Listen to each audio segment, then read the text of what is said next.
The morning air is sharp and unmoving. Snow lies unbroken across the eastern front. Sound travels far in the cold.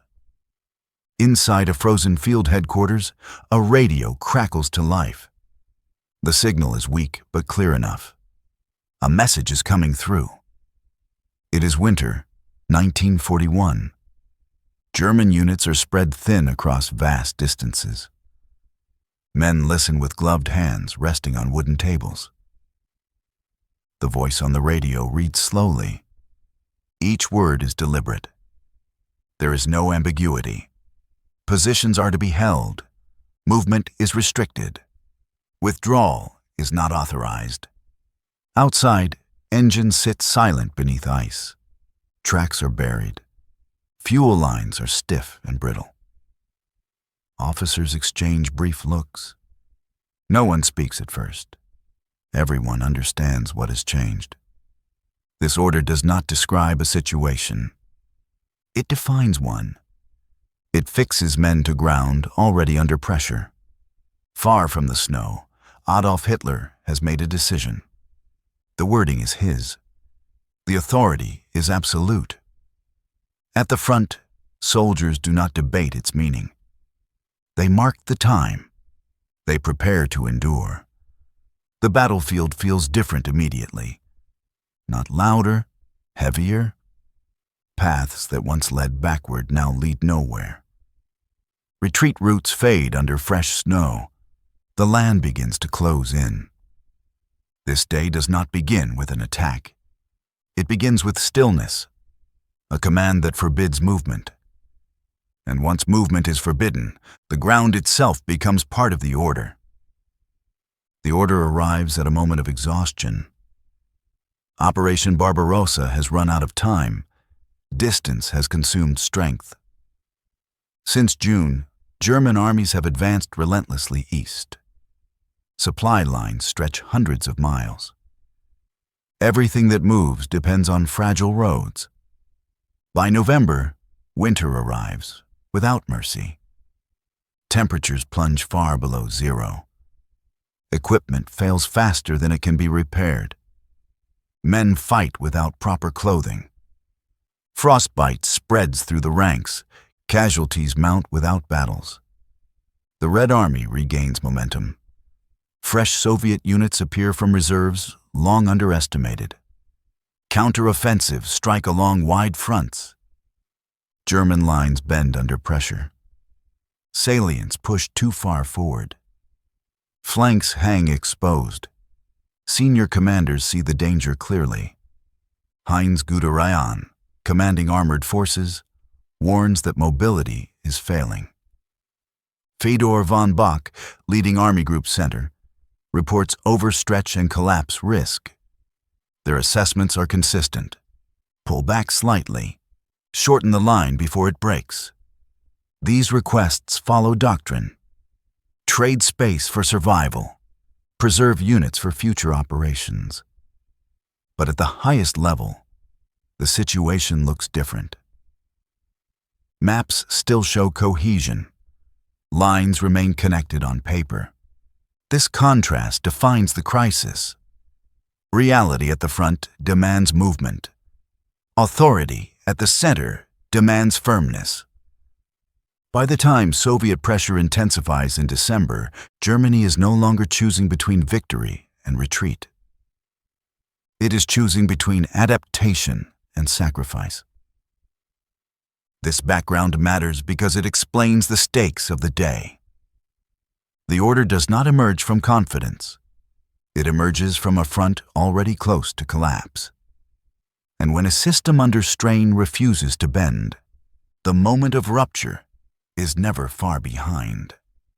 Adolf Hitler believes wars are decided by resolve, not by logistics, not by movement. In his view, armies collapse when they lose confidence. Retreat spreads doubt. Doubt spreads defeat. This belief has been reinforced by earlier success.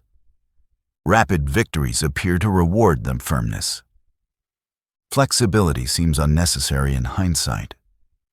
From headquarters, the Eastern Front looks abstract. Lines bend, but they do not disappear. Symbols remain under control. Requests for withdrawal sound different at this distance. They feel cautious. They feel defeatist. Professional doctrine argues for movement. Retreat preserves strength. Space buys time. But doctrine has no emotional weight here. Maps do not show frozen hands. Arrows do not feel hunger. Willpower becomes the substitute for resources. Discipline replaces maneuver. Holding ground becomes a test of loyalty. Hitler interprets hesitation as moral failure. Commanders who ask to move back are questioned. Their judgment is treated as weakness. Generals respond by adjusting language. Warnings become technical. Urgency is softened. The illusion holds because it feels like control. If men stand fast, the front stands fast. If the front stands, collapse is avoided. But willpower cannot move fuel. It cannot thaw engines. It cannot shorten supply lines. As winter deepens, reality presses harder. The front needs flexibility to survive. Leadership demands stillness to prove resolve. This contradiction defines the moment. Between belief and necessity. Between ideology and survival. And when belief is enforced by order, the battlefield stops responding to conditions. It responds only to command. That illusion will soon be written into law, not as guidance, as prohibition. Because once willpower is treated as strategy, movement itself becomes suspect. The first cracks appear as requests, not refusals. Messages from the front ask for permission to pull back. They are careful, measured, professional. Heinz Guderian reports armored units losing mobility. Fuel is scarce. Tanks are freezing in place. Fedor von Bock warns that salients are becoming liabilities. Flanks are thin. Soviet forces probe constantly. These warnings follow doctrine. Withdraw slightly. Shorten the front before it snaps. Hitler reads the reports with impatience. He hears retreat, not analysis. Weakness, not necessity. Orders return denying movement. Hold positions. Stand fast. This is the first instability. Command and battlefield reality begin to separate, quietly but decisively. At the front, compliance continues as long as possible. Units hold exposed ground through snow and fire. Losses rise without movement. When pressure becomes unbearable, officers improvise. Small withdrawals occur without permission. They are reported later, softened in language. Trust erodes in both directions. Field commanders stop expecting approval. Headquarters stops receiving unfiltered truth. The command system still functions. Orders move, reports arrive. But flexibility survives only in fragments. Movement becomes risky in two directions. Forward under fire, backward under suspicion. This Tier 1 instability does not collapse the front. It stiffens it.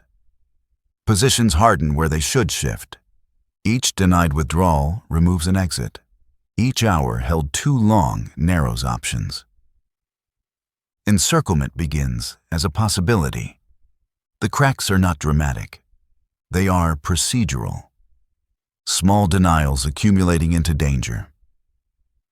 By the time winter tightens further, the front is no longer flexible enough to absorb shock. It is holding shape without margin. And once a front loses margin, it no longer bends. It waits to break. Pressure turns requests into urgency. What was once manageable now feels immediate. Time begins to work against every position. Soviet forces exploit immobility with precision. They bypass strong points and cut roads behind them. German units find themselves holding ground with no depth.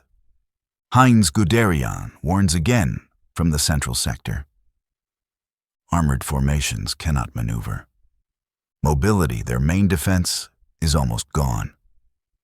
Fedor von Bock reports cohesion failing across Army Group Center. Divisions are spread too thin. A single breakthrough could unravel entire sectors.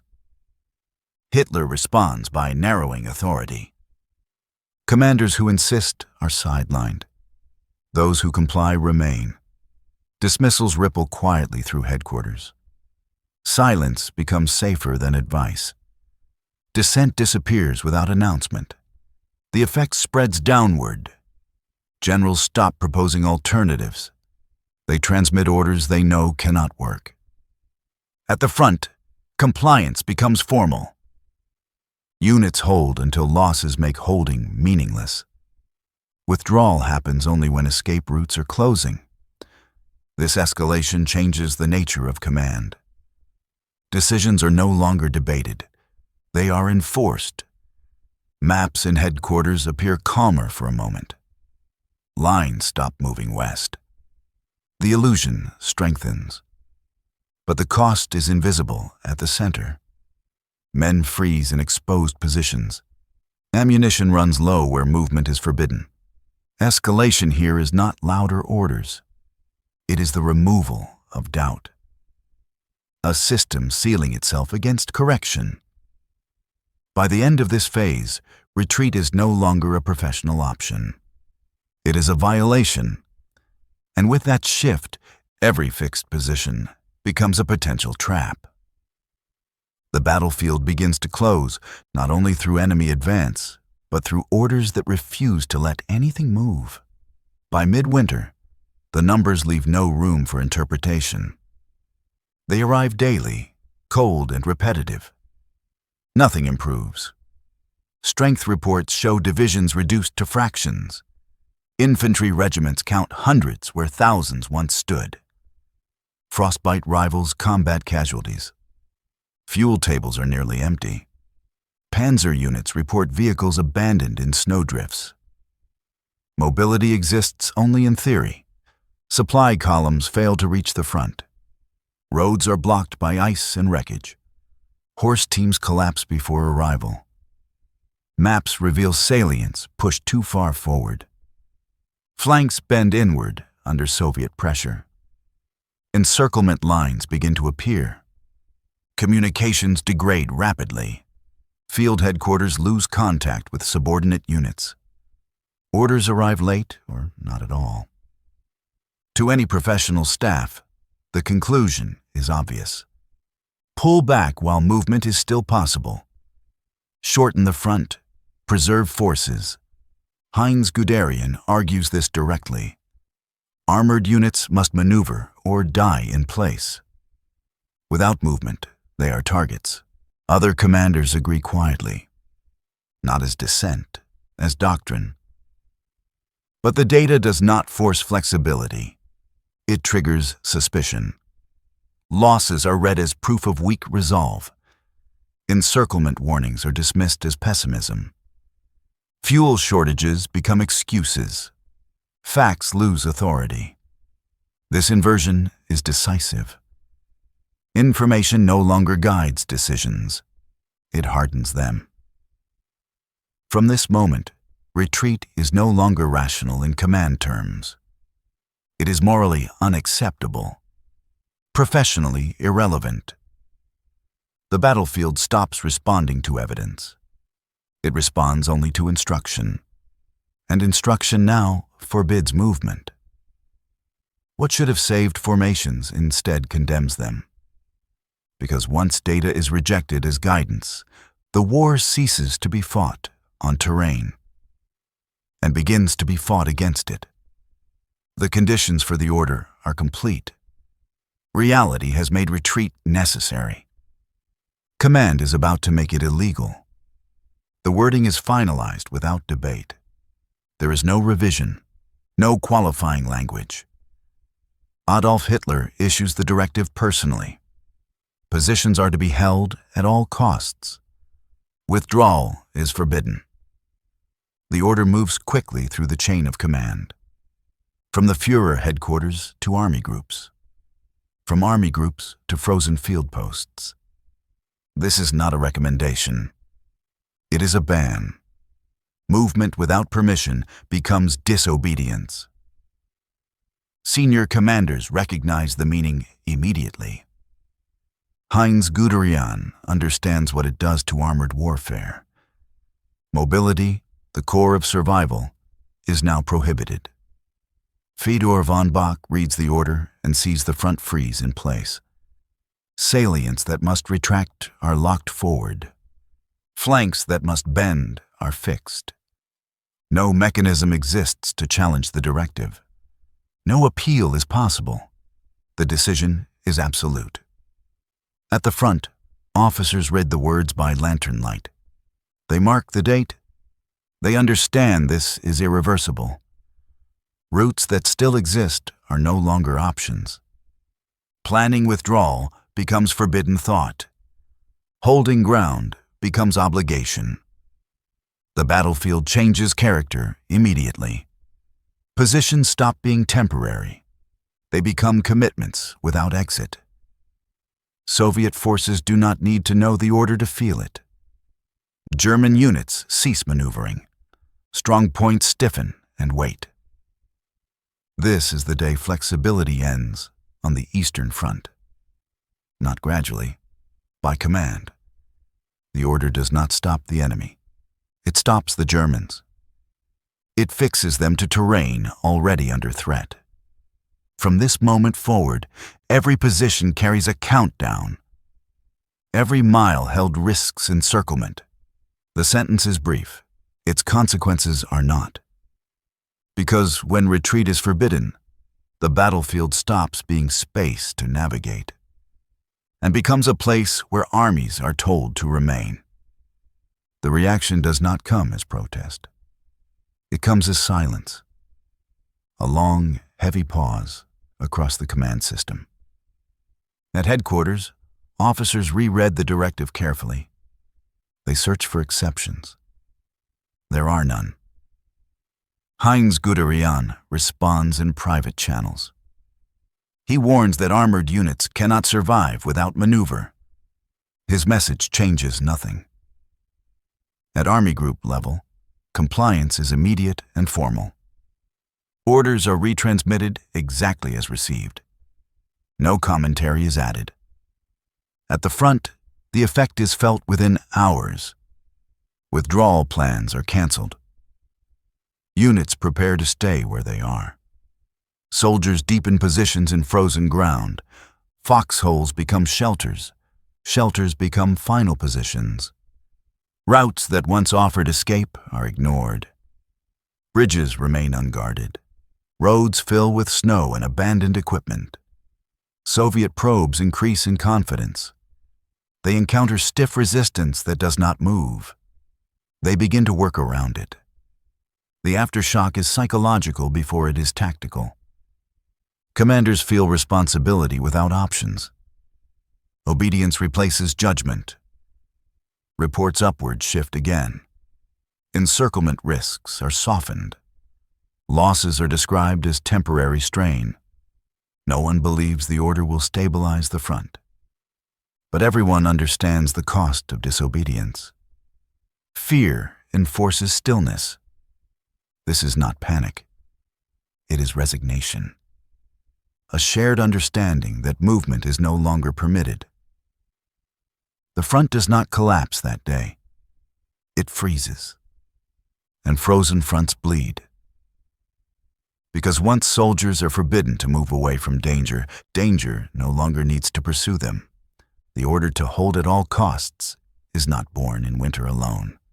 It comes from memory, from fear older than this war. Adolf Hitler never separated retreat from collapse. In his mind, 1918 proved the lesson. Once armies move back, the state dissolves.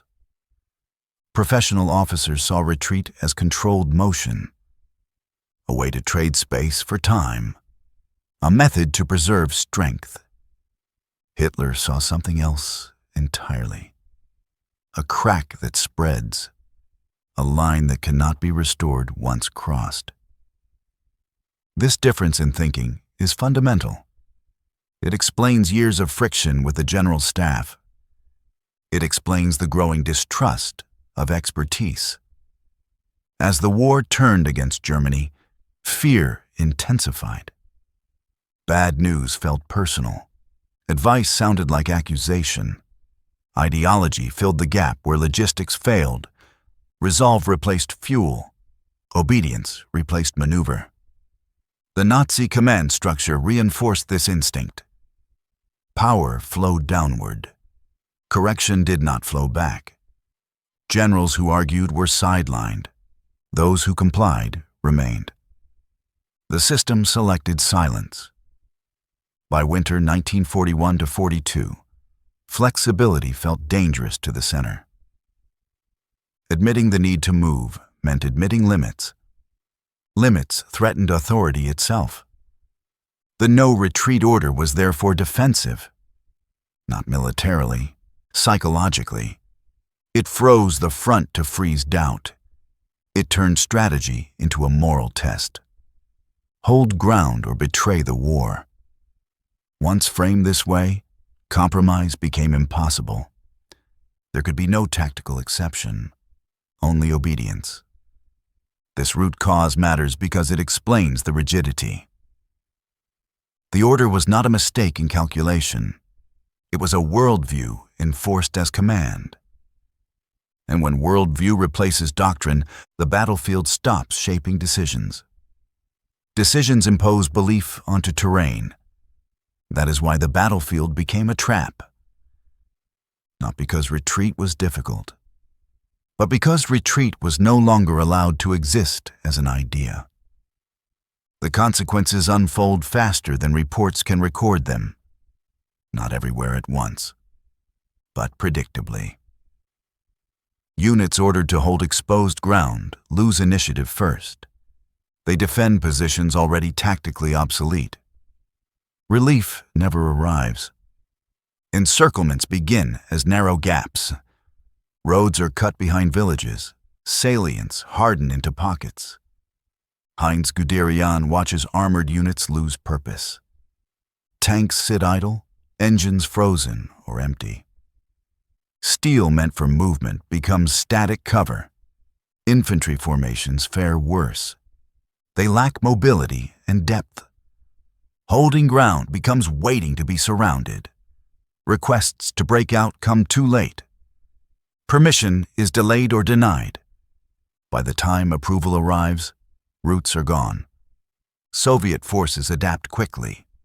They no longer chase retreating units. They surround those that cannot move. The battlefield fragments. Front lines dissolve into isolated strong points. Each fights alone. Headquarters responds with the same language. Hold fast. Stand firm. The ban removes the last safety valve. Losses that could have been avoided become certain. Survival is no longer a criterion. Entire formations disappear from maps. Not through sudden defeat, through enforced immobility. This is the immediate cost of the order. Not a single disaster, but many smaller ones accumulating. The war continues, but each trapped unit shortens the line. Each pocket tightens the noose. By forbidding retreat, command decides where units will be destroyed, not whether they will be preserved.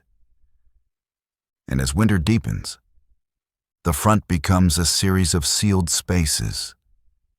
Armies remain where they stand, not because they choose to, because they are no longer allowed to leave.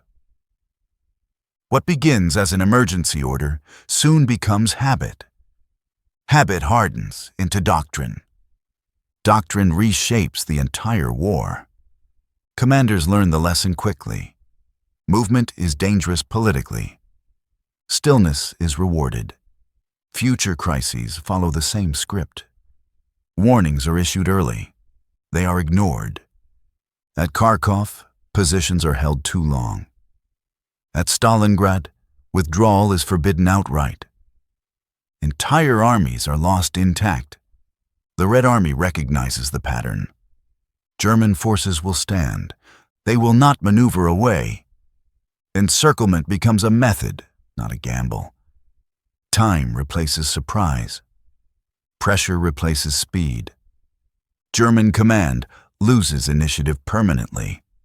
Operations react instead of shape events. Flexibility disappears from planning. Losses compound beyond replacement. Experienced soldiers vanish. Command depth erodes. Professional judgment does not recover. Officers adapt by obeying, not thinking. Initiative becomes liability. The Eastern Front turns into a war of attrition. Germany cannot win that war. Industry and manpower decide the outcome. By 1944, defeat is structural, not tactical. No maneuver can reverse it. The no-retreat order echoes forward through every campaign. It teaches the enemy how Germany will fight. It teaches German commanders what they must not do. This is the long-term consequence of that day. A future locked into place.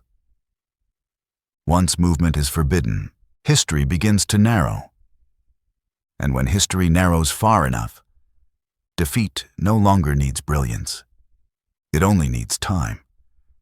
War is built on movement, of armies, of decisions. On the day Adolf Hitler ordered forces to hold at all costs, movement ended at every level, physical and intellectual. The order was brief. Its effects were permanent. A sentence that reshaped a continent. By forbidding retreat, command removed choice from the battlefield. Positions became destinations. Soldiers no longer asked where to go next. They asked how long they could last. The question itself had changed. This was not courage rewarded. It was flexibility punished. And punishment reshaped behavior. The battlefield ceased to be terrain to navigate. It became a place to endure, until endurance failed. History often explains defeat through numbers and weapons. Here, defeat began as an instruction, written in winter. The no-retreat order did not lose the war alone. It taught the war how to be lost. Slowly, repeatedly. Once armies are forbidden to move, they stop being forces. They become targets. That is why this day matters. Not because it was dramatic, because it was final. When leaders refuse to move, the battlefield stops being ground to fight over. It becomes a sentence to be carried out.